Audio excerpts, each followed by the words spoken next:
காதல் தீயே அத்தியாயம் 51. இளங்காற்று இனிமையாக வீச அந்த இனிமையின் தாக்கத்தில் தேரனின் முகம் சற்று சாந்தமடைந்து இதமாக கண் மூடினாள். மூடிய விழிகளுக்குள் நேற்று மகி யோ பால்பாண்டி என்றவாறு பெட்டியுடன் வந்து நின்றது தெளிவாக தெரிந்தது. தன்னவளின் நினைவில் புன்னகையுடனே நடந்தவற்றை விழிகளுக்குள் அசை போடத் தொடங்கினாள் தீரன். பெட்டிகளுடன் மகி வந்து நின்றதும் இந்திரனும் பல்லவியும் அதிர்ச்சி அடைந்து நின்றனர். எங்க மகி போற என்று கேட்டார் இந்திரன். ஏன் வீட்டுக்குப்பா என அசராமல் பதில் அளித்தாள் மகி.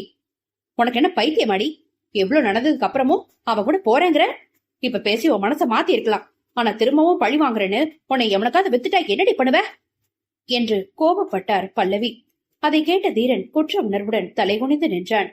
தீரன் தலைகுனிவுடன் நிற்பதை பார்த்த மகி, யோ இப்ப நீ எதுக்கு தலை குனிஞ்சு நிக்கிற? நியாயமா பார்த்தா நீ தலை நிமிந்து திமிரா நிக்கணும். அதை விட்டுட்டு இங்க பாருமா, என்னைய வித்த எவனும் வாங்க மாட்டான், 5 பைசாக்கு தேர மாட்டேனா, அது உனக்கு ரொம்ப நல்லாவே தெரியும். அப்புறம் ஏன் இப்படி லூசு மாதிரி கேள்வி கேட்கிற என தீரனை அதட்டி தன் தாயிடம் நக்கலாக வினவினாள். மகி பேசியதை கேட்ட உதயன் பட்டென்று சிரித்துவிட அதை பார்த்த அனைவரும் அவனை முறைத்தனர். என்ன நடந்துச்சு தெரியாம இப்படி அவகிட்ட மொக்க வாங்காதீங்கம்மா.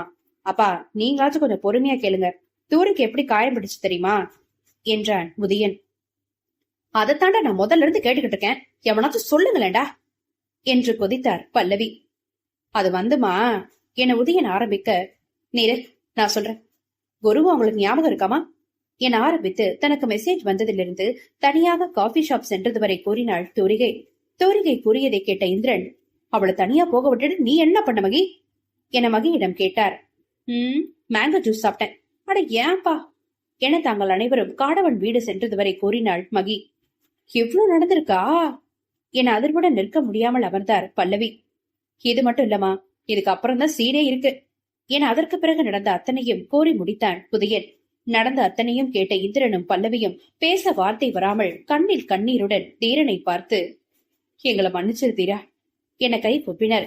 அதை கண்டு பதறி, என்னது பெரியவங்க நீங்க போய் என இருவரின் கையையும் கீழே இறக்கினான் தீரன். இல்ல, நாங்க சின்னவங்க மாதிரி பேசிட்டோம். சின்னவங்க நீங்க பெரியவங்க செய்யற மாதிரி பெரிய வேலையெல்லாம் செஞ்சிருக்கீங்களே என்று மனம் உருகினார் இந்திரன். அப்படிலாம் ஒண்ணும் இல்ல மாமா, உங்க பாச பாயசத்தெல்லாம் கொஞ்சம் ஓரமா வச்சுட்டு என் பிரச்சனைக்கு வரீங்களா என அவர்களின் இடையில் புகுந்தாள் மகி. ஏண்டி கழுத, நீ மட்டும் நல்லா மூக்கு முட்டை தின்னல, மாப்பிளைக்கு ஏதாவது கொடுத்தியா என்று கேட்டார் பல்லவி. தோடா யாருமா அது? நம்ம பல்லுவா? நம்ப முடியாத மாற்றம். தேவுதி உன் தத்தம்மா செம்மையா நடிக்கிறாங்கடா. உள்ளவா, உனக்கு தோசை கரண்டியால வாயில நான் போடுறேன். இருங்க தம்பி, சாப்பாடு எடுத்து வைக்கிறேன், சாப்பிட்டுட்டே பேசலாம். அப்புறம் நான் பேசின எதுவும் மனசுல வச்சுக்காதீங்க என தீரனிடம் கூறியவாறு சாப்பாடு எடுத்து வைக்க உள்ளே சென்றார் பல்லவி. ஐயோ அத்தை, சாப்பாடுலாம் வேண்டாம், நான் இப்பவே ஊருக்கு கிளம்பணும். இப்பவே வா? ஆமா மாமா, அந்த நாயை புடிச்சு உதச்சாதான் என் மனசு ஆறும். நேரம் ஆக ஆக அவ இன்னும் ஏதாவது வில்லங்கமா செஞ்சிட போறான், அதான் உடனே கிளம்பணும்னு சொல்றேன். நீங்க மட்டுமா என மகியை ஒரு கண்ணால் பார்த்தவாறு கேட்டார் பல்லவி. இல்லத்த, கூட உதயம் வரா. நானும் கிளம்புறேன் என்றாள் மகி. கூட இந்த தூரியும் போறா என்றபடி தனது பையை எடுத்து வைத்தாள் தூரிகை. என்ன 2 பேர் விளையாடுறீங்களா? உங்க மனசுல என்ன பெரிய ஜேம்ஸ் பாண்ட் நினைப்பா என தன் மகள்களை பார்த்து வினவினார் பல்லவி. அம்மா பிளீஸ்மா, இது எங்க 2 பேர் சம்பந்தப்பட்ட பிரச்சனை, நாங்க போகாம எப்படி? அப்பா நீங்களே சொல்லுங்கப்பா என்று தன் தந்தையை துணைக்கு அழைத்தாள் மகி. ஒரு முடிவெடுத்தால் அதிலிருந்து யாருக்காகவும் எதற்காகவும் தன்னை மாற்றிக்கொள்ள மாட்டாள் தன் மகள் என்பதை நன்கு அறிந்த இந்திரன், சரி பத்திரமா போயிட்டு வாங்க என சம்மதம் வழங்கினார். என்னங்க சொல்றீங்க மாமா? இதுக்கு நீங்க ஒத்துக்கிட்டாலும் நான் ஒத்துக்க மாட்டேன். ஏன் ஒத்துக்க முடியாது? பஸ் டிக்கெட் கூட நாங்களே போட்டுக்கிறோம் என கழுத்தை நொடித்தாள் மகி. ஏன் மாமா நாங்க வரக்கூடாது என்று கேட்டாள் தூரிகை. நீ கூட ஓகேவா, ஆனா உங்க அக்கா வரக்கூடாது. அதான் ஏங்குறேன். அது என்ன, தூரி மட்டும் வரலாம், நான் வரக்கூடாது? அது தூரி ஊரு, அவ வரலாம். உனக்கும் அந்த ஊருக்கு என்ன சம்பந்தம் இருக்கு? உதய தவிர ஓ, எவ்வளவுதான் பிரச்சனையா? இப்பவே என்னை கல்யாணம் பண்ணி உன் பொண்டாட்டியை நீ கூட்டிட்டு போ, உன் பொண்டாட்டியும் நான் வரலாமே. அதுவரை மகியுடன் விளையாட்டாய் சீண்டிக் கொண்டிருந்த தீரன் மகியின் பதிலை கேட்டு திகைத்தான். தீரன் மட்டுமல்ல, அங்கிருந்த அனைவரும் திகைத்து நின்றனர். என்ன எல்லாரும் அப்படி பாக்குறீங்க? நானும் தீரனும் சந்தோஷமா இருக்க கூடாதுங்கதானே அவனோட எண்ணம். அவன் கண்ணு முன்னாடி தீரனும் நானும் புருஷன் பொண்டாட்டியா போய் நின்னா என்ன பண்ணுவான் அவன்? மகி, இது விளையாட்டு இல்லமா, வாழ்க்கை என்றார் இந்திரன். விளையாடாத மகி என்று சொன்னான் முதியன். என்னக்கா அதெல்லாம்? பைத்திய மாதிரி உளராதடி மகி. அப்போ அவனுக்காக தான் என்ன கல்யாணம் பண்ண நினைக்கிறியா பாப்பா என்று கேட்டான் தீரன். எல்லாரும் பேசி முடிச்சிட்டீங்களா? அன்னைக்கு நான் அவரை விட்டுட்டு ஊருக்கு போயிடக்கூடாதுன்னு என் கழுத்துல அவசர அவசரமா தலை கட்டினாரு. அது சரி, இன்னைக்கு என்னை விட்டுட்டு அவர் ஊருக்கு போயிடக்கூடாதுன்னு என்ன கல்யாணம் பண்ணிக்க சொல்ற. இது தப்பா? அந்த புறம்போக்கு நாய்க்காக மட்டும் இல்ல, என் பிளாக் பியூட்டிக்காவும் தான். அதை விட அதிகமா எனக்காக. மகியின் கூற்றில் இருந்த காதலை உணர்ந்த அனைவரும் தீரனின் பதிலுக்காக அவனது முகத்தை பார்த்தனர். இப்ப என்ன மகி பண்ண சொல்ற? என் அப்பா அம்மா வர்றது இல்லையா? நல்ல நாள் பாக்கணும்ல. எவ்வளவு இருக்கு? கல்யாணம்னா சும்மாவா? அப்போ உனக்கு ஓகேவா என்றாள் மகி. கரும்பு தின்ன யாராவது கூலி கேட்பாங்களா என்ன? அப்ப சூப்பர். இப்பவே போன் பண்ணி அத்தை, மாமா, செண்பகம், அம்மா, ராஜேந்திரன் அப்பா எல்லாரும் வர சொல்லு. காலையில கல்யாணம் பண்ணிட்டு ஊருக்கு கிளம்புவோம். என்னடா இப்படி பண்ற? நல்ல நாளா பார்க்க வேண்டாமா? நல்ல எண்ணத்தோட நாம செய்யற எல்லா நாளும் நல்ல நாள் தான் மாப்ள. எல்லாம் நம்ம மனசுல இருக்க எண்ணத்துலதான் இருக்கு. நீங்க ஊருக்கு போன போடுங்க, விடிய கால முகூர்த்தத்திலேயே கோயில வச்சு கல்யாணத்தை நடத்திடலாம் என்றான் இந்திரன். என்னங்க நீங்களும் எப்படி பேசுறீங்க? ஆச்சரியமாய் கேட்டார் பல்லவி. எனக்கு என் பொண்ணோட சந்தோஷத்தை விட எதுவும் முக்கியம் இல்ல. அவளோட ஆசைய கனவை நிறைவேற்றி வைக்கிறது ஒரு அப்பனா என்னோட கடமை. அது அப்பானா அப்பாதான் என புன்னகையுடன் இந்திரனை அணைத்துக் கொண்டாள் மகி. இந்திரனை பெருமையுடன் பார்த்த தூரிகை நானும் என்றவாறு இருவரையும் சேர்த்து அணைத்துக் கொண்டாள். தனது இரு மகள்களையும் கனிவுடன் பார்த்து அன்புடன் அரவணைத்தவாறு, என்ன மாப்பிள பாத்துக்கிட்டே இருக்கீங்க, ஊருக்கு போன போடுங்க, நேரம் இல்ல என கூற தனது தந்தை கழிப்பு விடுத்தான் தீரன். ஹலோ தீரா, பிரச்சனை முடிஞ்சுதா என்று கேட்டார் சிதம்பரம். அதெல்லாம் பாதி முடிஞ்சதுப்பா. உங்ககிட்டயும் அம்மா கிட்டயும் ஒரு விஷயம் பேசணும் என தயங்கி தயங்கி கூறினான் தீரன். என்ன புதுசா தயங்கி தயங்கி பேசுற? வீட்டுலதான் இருக்கே தீரா, சொல்லு. அது அப்பா, நாளைக்கு எனக்கு கல்யாணம். நீங்களும் அம்மாவும் கிளம்பி வாங்க. என்னப்பா சொல்ற? சரியா காதல் ஒழுகலையே. எனக்கு கல்யாணப்பா, இங்க வாங்கப்பா. ஊர் உலகத்துல எனக்கு கல்யாணம் பண்ணி வைங்கன்னு பெத்தவங்க கிட்ட வந்து நிக்கிற பசங்களை தாண்டா பாத்திருக்கேன். இப்படி பெத்தவங்கிட்டயே எனக்கு கல்யாணம் வாங்கன்னு அழைக்கிற முத புள்ள நீயா தாண்டா இருப்ப. இது உலக சாதனடா மாவனே. அப்பா விளையாடாதீங்கப்பா. யார், நானா நீயா? கொஞ்சம் பொறுமையா நான் சொல்றத கேளுங்கப்பா என ஆரம்பித்து நடந்த அத்தனையும் சுருக்கமாக கூறினான் தீரன். அனைத்தையும் கேட்டு முடித்த சிதம்பரம், ஏண்டா விளங்காதவனே, எனக்கு கல்யாணம் வந்துருங்கன்னு ஒரு வார்த்தை சொல்லி இருந்தா நானும் அம்மாவும் ஓடி வரப்போறோம். இவ்வளவு பிரச்சனையை வச்சுக்கிட்டு என்னடா வெட்டி பேச்சு? முதல்ல போனை வை, நாங்க எல்லாரும் கிளம்பி வரோம் என போனை வைத்தார் சிதம்பரம். தனது தந்தை கூறியதை கேட்ட தீரன் போனையே அதிர்ச்சியுடன் பார்த்தான். அதை பார்த்த இந்திரன், என்ன மாப்ள, எல்லாம் ஓகே தானே? ஓகேதான் மாமா என தலையை சேர்த்தான் தீரன். இருந்தாலும் நானும் ஒரு வார்த்தை சம்மந்தி கிட்ட பேசிடுறேன் என்றவாறு தனது போனை எடுத்துக்கொண்டு தனியே சென்றார் இந்திரன். அதற்கு பிறகு நேரம் நிற்காமல் நகர திருமணத்திற்கான ஏற்பாடு கடகடவென நடக்க திருமண நாளிற்கான விடியலும் அழகாய் விடிந்தது. இருள் விலகாத அதிகாலை பொழுதில் ஒரு சிறிய சித்தி விநாயகர் ஆலயத்தின் சன்னதியின் முன்னே பட்டு வேட்டி சட்டை, நெற்றியில் சிறிய சந்தன கீற்றுமாய் தகைக்கும் சூரியனின் தேஜஸிற்கு போட்டியாக முகம் மின்ன கழுத்தில் மாலையுடன் நின்றிருந்தாள் தீரன். தீரனின் அருகே மாப்பிள்ளை தோழனாய் மலர்ந்த புன்னகையுடன் தோரணியாக நின்றான் மனோரஞ்சன். செண்பகம், ராஜேந்திரன், சிதம்பரம், கருப்பாயி, இந்திரன், பல்லவி மற்றும் தீரனின் நெருங்கிய தோழர்கள் சிலர் என நெருங்கிய வட்டாரங்கள் திருமணத்திற்கு வந்திருந்தனர். சிறிது நேரத்தில் முழு அலங்காரத்தில் உதயன் மற்றும் தூரிகை சூழ தங்க தேரென அசைந்தாடி வந்தாள் மகிழ்விழி. தன்னவளின் முழு அலங்காரத்தில் வெள்ளி சிமிட்டாமல் தன்னவளை பார்த்து ரசிக்க மகியோ தன்னவனின் கம்பீர அழகில் தன்னை தொலைத்திருந்தாள். அழகாக அசைந்தாடி சன்னதியின் முன்னே தேரனுக்கு எதிரே வந்து நின்றாள் மகி. ஐயர் வந்து சாமி பாதத்தில் வைத்து எடுத்து வந்த மாங்கல்யத்தை நீட்ட அனைவரும் முன்னே வந்து ஆசீர்வாதம் செய்து தேரனிடம் அளிக்க ஆசையுடன் வாங்கி கையில் ஏந்தி காதலுடன் தன்னவளை பார்த்தான் தீரன். வெட்கத்தில் சிவந்து மின்னிய கண்ணங்களுடன் காதல் போதை ஏறிய விழிகளுடன் நேருக்கு நேராக தீரனை பார்க்க தன்னவளின் விழிகளை பார்த்து மௌனமாக காதல் மொழி பேசியவாறே தன்னவளின் கழுத்தில் 3 முடிச்சிட்டான் தீரன். இந்திரனும் பல்லவியும் ஆனந்த கண்ணீர் வடிக்க தன் வயதையும் மறந்து சந்தோஷத்தில் கருப்பாயி துள்ளி குதிக்க அனைவரும் மிக மகிழ்ச்சியாக மன நிறைவுடன் புதுமண தம்பதிகளை ஆசீர்வாதம் செய்தனர். அனைவருக்கும் மேலாக ஆனந்தத்தில் மிதந்தபடி தன்னவனின் கரத்தை விடாமல் பற்றியபடியே உலா வந்தாள் மகி. திருமணம் முடிந்தவுடன் அங்கிருந்து நேராக மகி வீட்டிற்கு சென்று காலை உணவை முடித்துக் கொண்டு இந்திரன் மற்றும் பல்லவியை தவிர மற்ற அனைவரும் சிங்கமுனரிக்கு புறப்பட்டனர். தீரன், மகி மற்றும் மனோரஞ்சன் ஆகிய மூவர் மட்டும் பேருந்தில் செல்வதாகவும் மற்றவர்கள் அனைவருக்கும் தனியாக மனோரஞ்சன் கார் ஏற்பாடு செய்து தங்களுக்கு முன்னே ஊருக்கு அனுப்பி வைத்தான். இறுதியாக மகியும் தீரனும் ஊருக்கு புறப்படும் முன் இந்திரனிடமும் பல்லவியிடமும் ஆசீர்வாதம் வாங்கினர். மகியை பிரிவதை எண்ணி பல்லவி கண்ணீர் சிந்த இந்திரனும் கண் கலங்கி நின்றிருந்தார். சரிம்மா, போயிட்டு வர. டாட்டாமா. டாட்டாப்பா. இப்படி அழு மூஞ்சியா இல்லாம சிரிச்ச மூஞ்சியா இருந்தா திரும்ப விருந்துக்கு வரப்ப நல்ல அழுகின வாழைப்பழமா வாங்கிட்டு வருவேன், சரியா என சிரிப்புடன் தன் பெற்றோரை பார்த்து கோரினாள் மகி. தன் மகளின் குறும்பில் சிரித்த இருவரும் மன மகிழ்ச்சியுடனே வழி அனுப்பி வைத்தனர். இருவரும் அங்கிருந்து பேருந்தில் ஏறும் வரை, இருந்தாலும் அத்தா மாமா கிட்ட அப்படி பேசிருக்க கூடாதே என 100 முறைக்கு மேல் மகியிடம் கூறிவிட்டான் தீரன். மூவரும் பேருந்தில் ஏறி சிங்கமுனரியை நோக்கி பயணித்து பாதி தூரத்தை கடந்திருந்தனர்.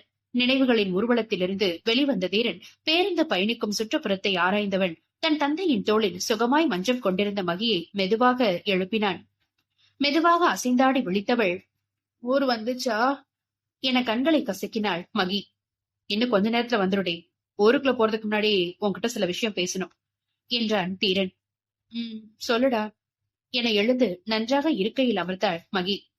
ஒரு நிமிஷம் என்றபடி பின் இருக்கையில் தூங்கி வழிந்து கொண்டிருந்த மனோரஞ்சனையும் எழுப்பினான் தீரன்.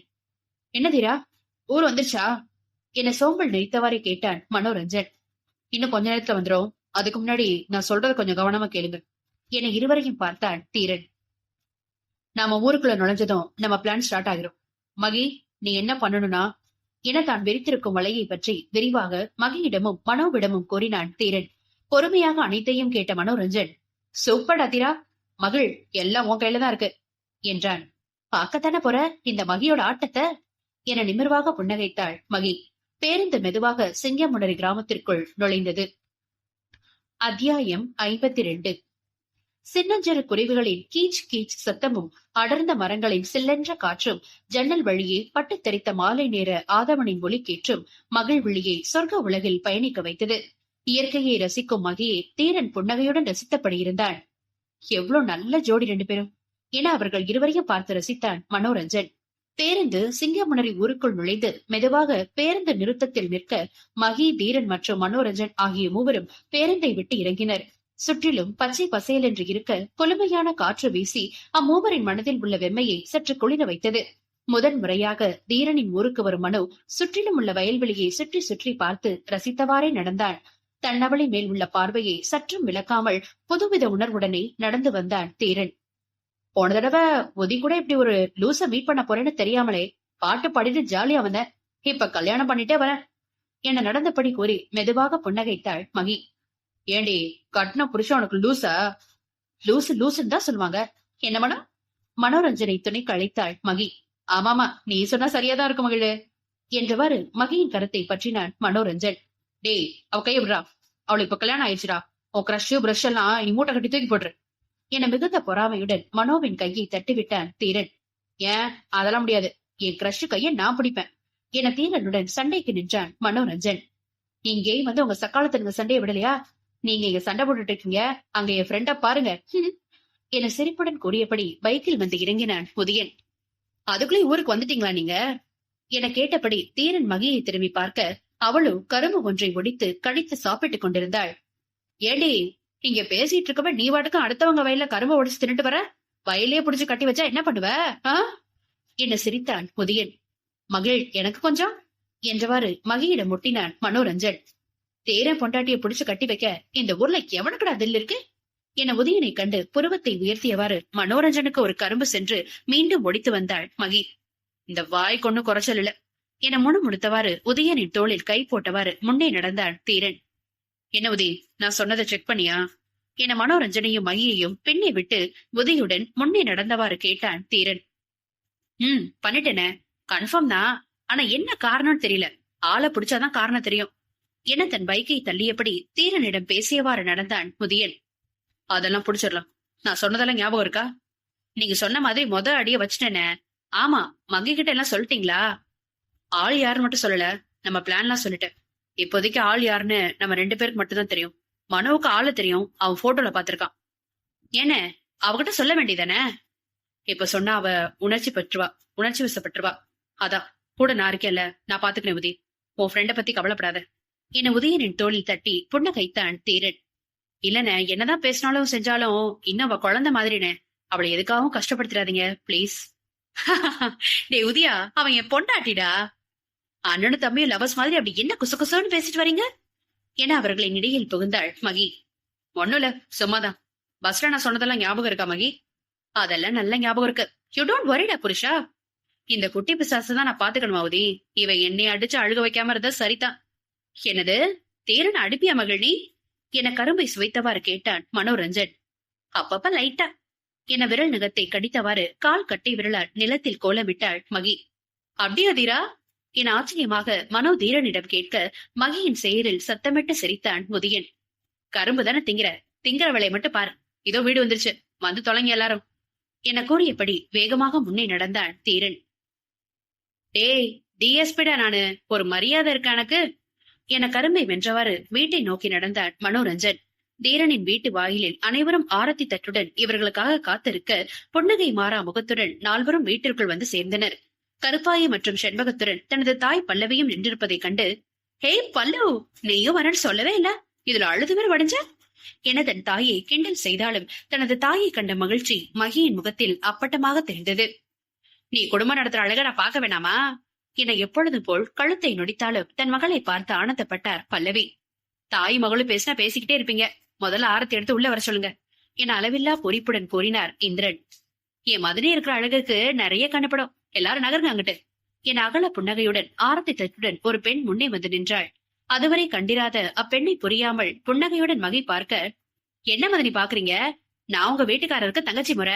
போன தடவை நீங்க ஊருக்கு வந்தப்ப நான் காலேஜ்ல இருந்தேன், அதான் உங்களை பார்க்க முடியல என சிரிப்புடனே தீரனுக்கும் மகிக்கும் ஆரத்தி எடுத்து குங்குமம் வைத்து வரவேற்றாள் அப்பெண்.